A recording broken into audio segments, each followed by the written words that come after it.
See, cooperations. The concept of a cooperation isn't a bad thing, but when you put human greed on the line, and how the owners of those corporations just want to feed off the backs of the poor, not necessarily the poor, the people that work for them, that's when you get a problem, man. It's like, dude, you have to take care of the human emotions as well. I mean, that's a human being eventually, and he has, a breaking point. This human True. Interesting thing. I'm not saying that my corporation is bad. It's just like, at some point they have to realize that, okay, it keeps on going. Dairy production is like a 24/7 kind of thing. Food industry in general, because it's a high consumption product. But eventually, dude, if you have staff shortage, instead of like just making them work 24/7 for you, why don't you just like employ other people? The thing is that we want to cut costs. Like instead of overworking your staff. Yeah, I'm actually working on a machine in the company that will help them reduce the number of operators on the machine. It's basically a yogurt lifting machine. So basically the machine that does the yogurt packaging and all that, when the yogurt comes out, the operator takes like each 3 pieces into one pack, 2 rolls, we have 6 packs, and then he takes it to the wrapping machine and then traps the pack. What they want to do is like exclude the operator that's picking up the yogurt and like put a machine instead. Unfortunately, I have a hand in this. I was the PLC programmer for that machine, and we're like at the something called site acceptance test procedure. We're testing it on the site to see if it works or not, and we're having like good results. So all in the name of like cutting costs. I mean, automation it's coming and it's running on your way, man. Well, it's just, you cut costs, you bring these machines, but then you have to give other people the boots. And fortunately, that's how it works. So basically, if you take out the human greed factor out of the equation, it's not actually a bad thing, because you'll be having something to do in your life eventually, But well, here's the thing. Imagine yourself as a manufacturing owner, okay? If you can hire one person, or if you can hire 10 people, or you can just buy a machine that does the job these 10 people want to do, which one would you do?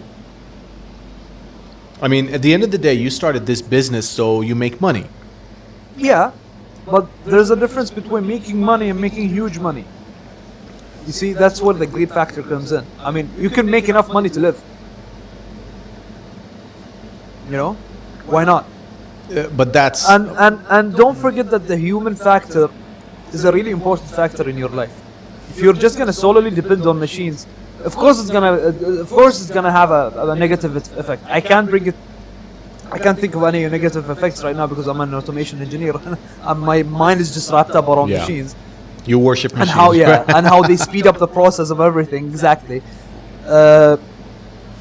But along the way, we will see a lot of negative stuff. I mean, one of the major thing I can think of right now is like, what's it called?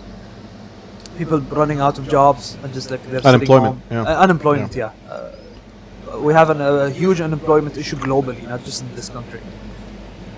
Especially since COVID. Yeah. Exactly, and you have to be fair to people because not everyone can be an IT tech guy that understands machines or an electronics engineer. I mean, there are human capacities, So yeah, that's an issue. But speculations, like people are speculating that things need to change once that thing changes. So what we need to do is to focus on education.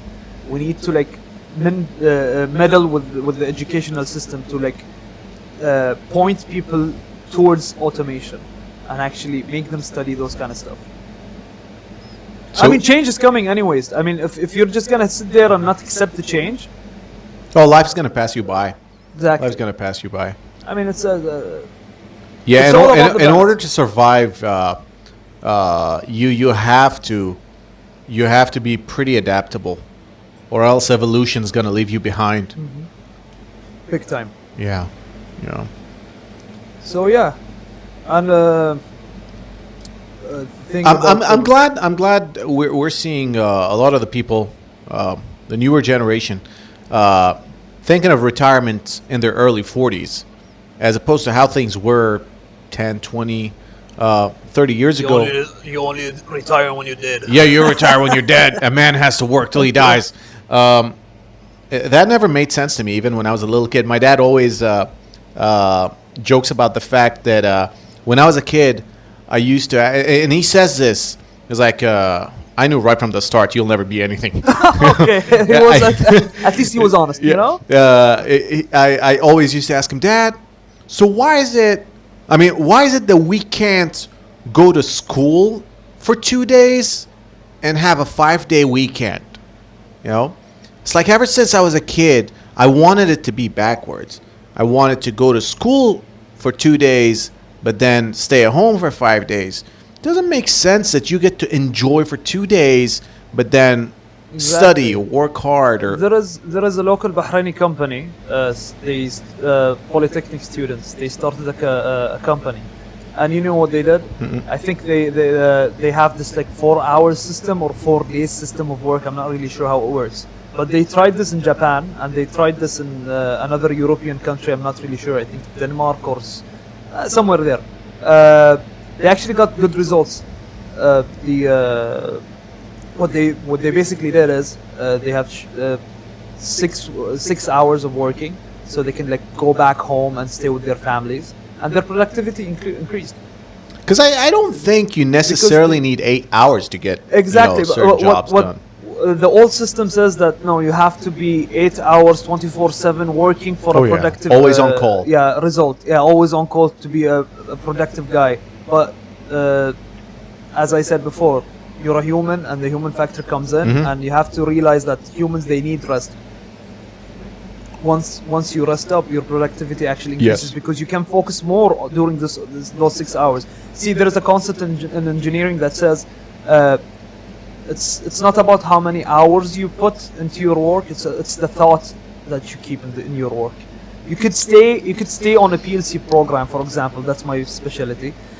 You can program a PLC for like a week, and your partner just does it like in 2 hours with a better quality, you know, with a better result. So it's not about how many hours you put Yeah. in the project. It's about the thought and how you think. Don't work hard, work smart. That's what you should Yeah. do. Well, quality over quantity. Exactly. Yes. So would you rather have one Lamborghini or 10 Honda Civics? Screw all of those, man. A Harley Davidson. That's what I want. Fair enough. A bike, man. Fair enough. I don't care if the weather is hot. A bike is a bike. I used to love bikes. I What used to happened? love bikes so much. This is, and I'm gonna say this just to sound like a saint and a hero, in case my parents are ever gonna watch this. So basically, your parents are gonna see me smoking this. Okay. Oh, they don't care. You want some? No thanks. I got done. So, damn. So you wanted to speak about why you do not like bikes anymore? Yeah. So back in 08, 09, I got into bikes. I loved it. It was amazing.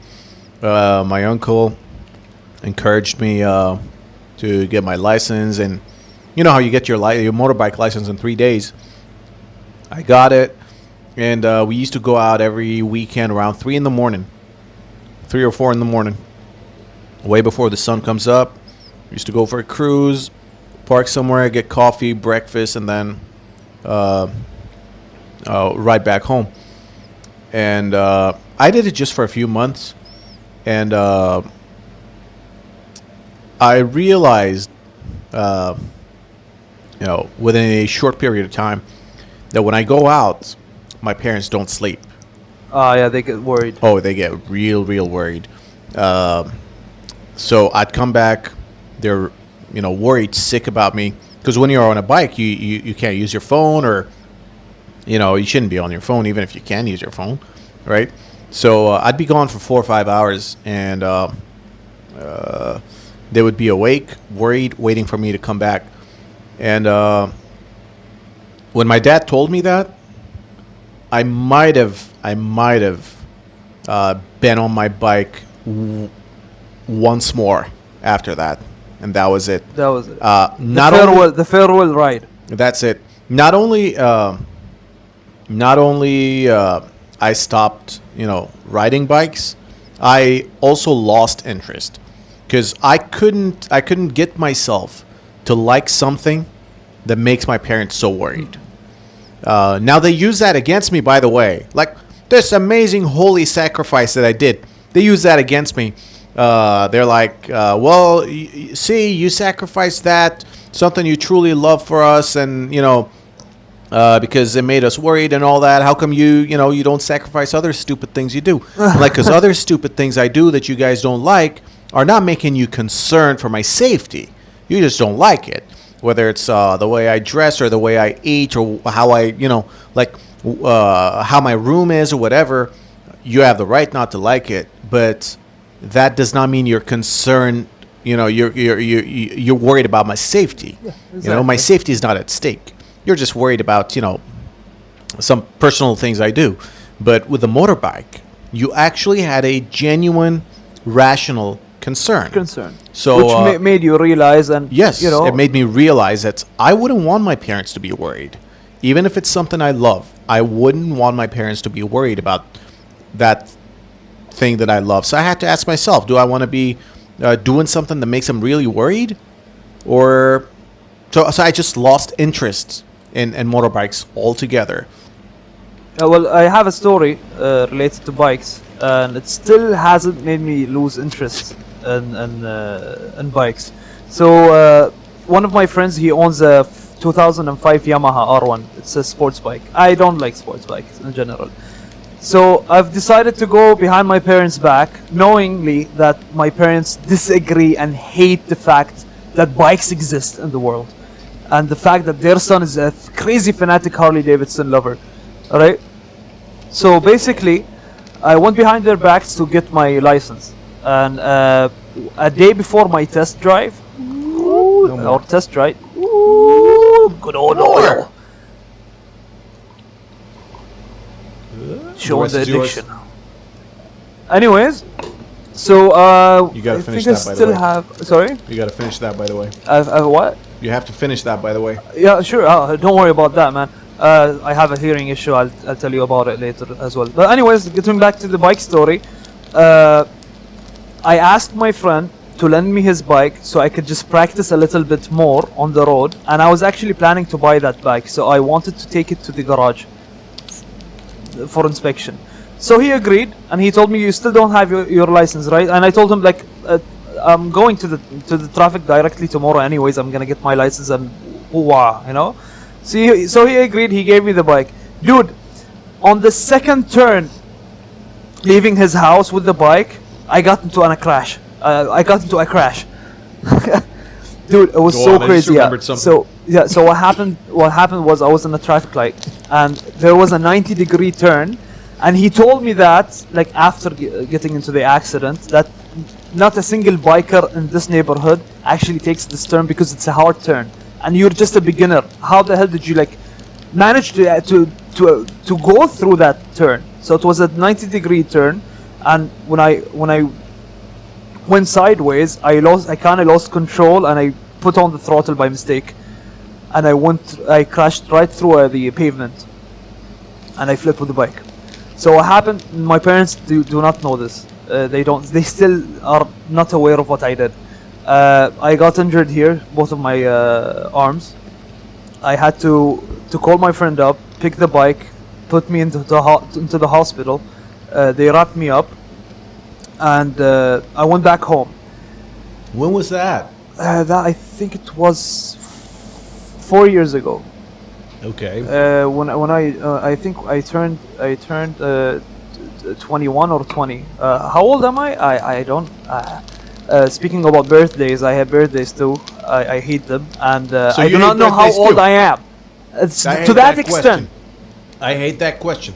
When people ask me how old, how old are you? I have to think, and then they think I'm faking it. Me too. Anyways, Anyway, sorry. I think I was 21 or 20 at that age. Anyways, so sorry to interrupt you. Yeah. What's wrong with us? Why do we hate birthdays? I believe that it's not just the attention. It's just stupid. It's a stupid concept. Why would you celebrate a birthday anyways? What's the outcome of it? I didn't put any effort in being born, right? Exactly. You just. So what am I celebrating? You're here. This is one day you weren't. The next day you're here. You're living this this crappy life. You need to put. You need to put the censorship. Okay. Anyways, you're living this crappy life, and you're just here, man. All right. I mean, back to your story. Anyways, back to our story. So I had to hide this from my parents, and it was midsummer. All right, and it was really hot, but I had to like wear long sleeve because I had my arms wrapped up. So 4 days into this disguise, and I had to tell my little sister because she was concerned, and I told her, yeah, it was a bike accident a day before my tryout, and it happened. But I went to the traffic directly, and I got the license anyways. So when I told her that, I was hiding the wraps under a long sleeve.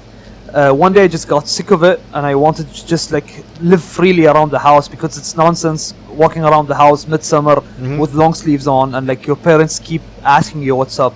So I took off the long sleeve. I went to the whole room. I sat down. I ate cornflakes. My mom was sitting there. My mom's a nurse, by the way, so you'll see why I told you that. I was sitting there. She saw the wraps. She immediately knew that was a bike accident because she worked in the emergency section, Salmania emergency section. So she's seen stuff like that before. For almost 23 years. Oh, wow. But she saw decapitated bodies, decapitated legs. Dude, let me enjoy my coffee. Freaking heads. Anyways, yeah, dead people on a bike. Like, his head is inside the helmet. All right, okay. So she immediately knew it was a bike accident, knowing that I'm a Harley fanatic and like I love bikes and all that. So, and I was like a freak. So she started interrogating me. Oh God! And she told me, okay, what's up with your arms? She wants to test the waters. Am I gonna tell her immediately or not? I just turned British by mistake.